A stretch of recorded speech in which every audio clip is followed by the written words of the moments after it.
Here's my review of the Invincible Season 2 finale. This was a good finale, and the season was great, but I will say that this finale did feel a little rushed. Like, a lot of this episode is just kind of Mark fighting Angstrom Levi across multiple dimensions, which is cool, but because it kind of feels a little bit repetitive. It makes perfect. I like how we see all these different universes, and like we see why this Angstrom Levi hates Invincible. Like in certain universes, like in this universe, like Invincible kills his son. Like a lot, and he said most universes, Invincible is evil. It makes sense. I mean, in one universe, Invincible just is an executioner, and it's insane. And Angstrom, I think, as a character, he makes sense, but I think what makes him a great villain is, like, he has every motivation to be a villain, but what makes him good is, like, he is kind of misguided, just assuming that every version of Invincible is evil. So his motivations make sense, and he's a great character.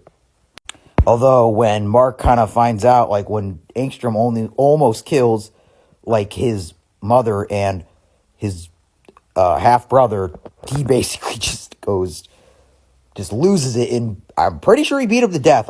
Unless I watched it wrong, I don't think he lived. I think he's dead, unless I missed something. I'm pretty sure he is dead. But like I said, like, I'm going through this so quick, but that's just kind of how I felt watching it, but maybe everyone else, like, I thought it was good, but I don't know if everyone else kind of sensed a little bit of a pacing problem. I feel like a lot of this episode felt rushed, but it was still good. And hey, I know a lot of people are disappointed. I still think it was kind of cool that we got kind of a Spider-Man cameo. Like, I'm pretty sure it was still Josh Keaton who voiced him in the Spectacular Spider-Man. Although it's not exactly Spider-Man. It's like a different version of Spider-Man, of like some other character. Like, his suit, you clearly tell me he's supposed to be Spider-Man on the walls. Like, hey, I'll take what I can get. I still thought that was pretty cool. And I really liked how the ending, we kind of see how Nolan, he's kind of regretful about what he did. And it's really interesting just hearing him talk with Alan the Alien. And I will say, like, what I think I didn't like this season as much as season 1, because I like Omni-Man as a character. He just wasn't in it nearly as much. But it was still great episode, still great character moments with Nolan. And also, like, can we just have Mark, I don't know if they want to do this, like, or maybe he sees Adam Eve as more of a friend, but I feel like he should date him over Amber, especially considering he's broken up with Amber now. But I thought that there was this really great emotional scene on the bridge that was done very well between Mark and Amber. And I think that the show just nails emotional moments like that. Like I always say this, like, this show feels like it feels like Spider-Man, but instead he kind of has Superman powers, except a lot more darker and mature. If that makes sense,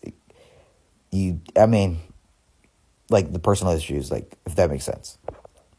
And also, I mean, I don't know if this was kind of a big review. Like, I was kind of shocked by it, like, but also I'm, like, not super surprised, like, how Duplicate, there is a version of her that was alive, and how she said that she actually keeps an extra version of herself, and then her and Immortal get back together. I will say that part of me kind of was surprised, because I genuinely did think they were going to kill her off permanently, because that's the kind of thing that a show like this would do this shocking, over-the-top, gory death, and just, like, try to shock you and have her be permanently killed, but she's not. And her and Immortal are back together.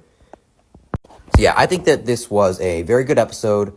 I think that it could have been a little longer, and I think that this season as a whole should have had maybe more episodes, so it didn't feel as rushed.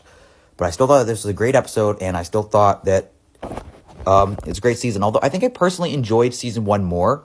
I still think this was a great season, and this was still a pretty solid episode. And I hope we don't have to wait as long as we did for season 3 as we did for season 2. So other than that, this was a very good episode.